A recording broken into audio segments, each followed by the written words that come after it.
caros alunos, para nós fecharmos essa parte do referencial teórico. Então, vamos fazer uma espécie de síntese. Para você construir o seu referencial teórico, você precisa do quê? Da primeira parte do projeto de pesquisa que vocês já têm. O segundo momento é você saber quais são as categorias, e vocês já devem saber, já têm a noção das categorias do tema de vocês.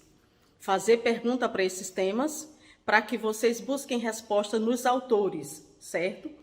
Esses autores, vocês vão fazer essa seleção desse material através do site da CAPES, através do site da Biblioteca Digital de Teses e Dissertações, outros portais como o SELO, deem preferência a esses sites e livros, certo?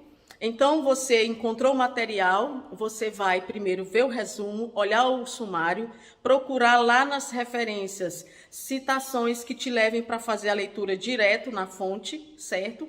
Depois disso vem o momento que você vai fazer a leitura. Gente, é uma leitura delicada, é uma leitura dedicada, é uma leitura que você investe tempo, certo?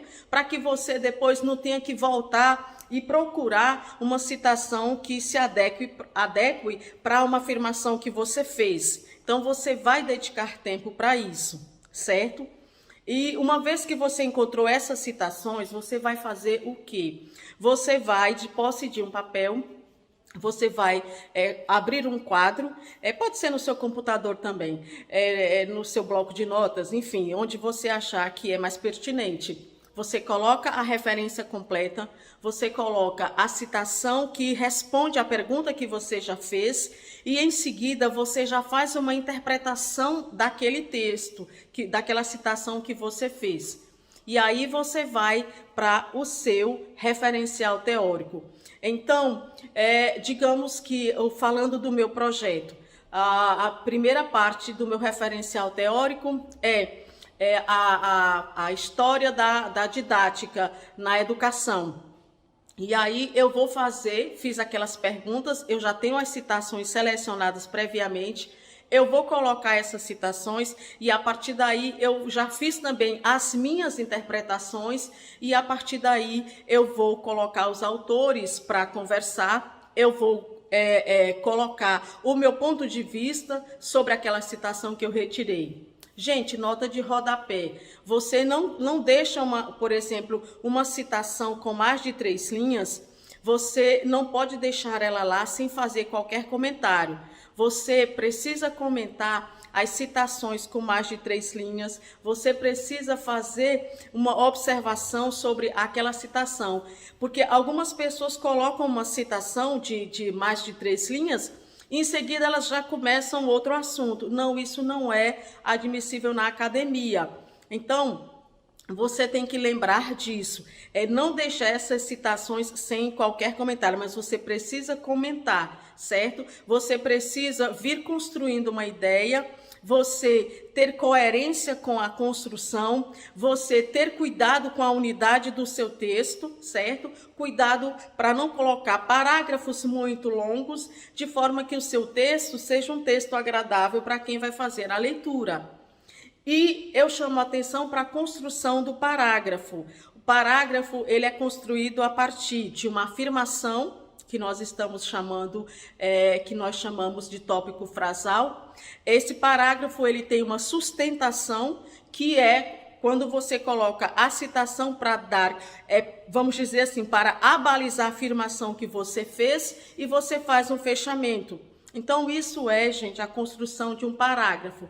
Então, vocês não terão dificuldade se vocês fizerem primeiro a seleção das perguntas, se vocês fizerem a seleção do material que responda às perguntas, se vocês colocarem o ponto de vista sobre as citações que vocês retiraram e vocês vão, então, construir o referencial teórico. Na nossa língua portuguesa, nós temos os conectivos que fazem essa coesão, que fazem uma ligação entre aquilo que nós estamos falando. Então, vocês se utilizem desses conectivos para dar essa coesão ao texto de vocês. Lembrando também que o referencial teórico, você não vai se imbricar com os seus posicionamentos, com as suas ideias, com o que você acha. Não, você vai, se você fizer isso, mas é a partir dos autores que você estabeleceu para subsidiar a sua discussão teórica. Gente, no mínimo 10 trabalhos, 10 teses, 10 dissertações, se você vai trabalhar só com dissertações, com teses, no mínimo 10 trabalhos, certo? Se for livros, gente, no mínimo 5 livros. Então, ter cuidado, porque é melhor você ter muitas referências coletadas e você poder fazer essa escolha consciente, intencional, do que depois você ter que voltar e ir atrás de citações que embase o que você está afirmando, o que você está discutindo. Então, é leitura, certo? É fazer essa seleção desse material, é ler esse material com cuidado, com bastante, vamos dizer assim, não é nem gastar tempo, você vai realmente investir tempo nisso, porque o seu referencial teórico, ele é o referencial que já está pronto para quando você depois fizer a pesquisa. Outro aspecto do referencial teórico que vocês podem perguntar, professor, até quantas páginas? Gente, um projeto, no mínimo 5 páginas de referencial teórico, no máximo 7 páginas de referencial teórico. Lembrando que o referencial teórico, ele se relaciona com o primeiro objetivo específico do seu trabalho.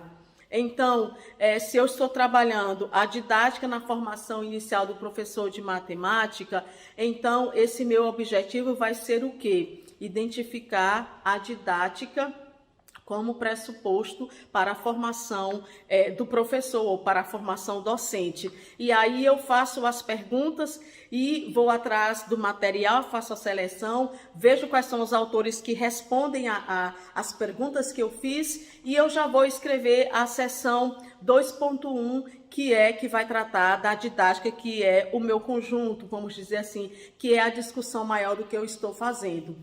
Gente, eu espero que vocês tenham sucesso naquilo que vocês estão se propondo e acredito em Deus que tudo vai dar certo. Passamos por um momento difícil, mas tão logo nós estejamos bem, nós vamos estar dando retorno para todas essas questões que vocês têm. Eu agradeço a Deus por esta oportunidade e até a nossa próxima aula e bons estudos.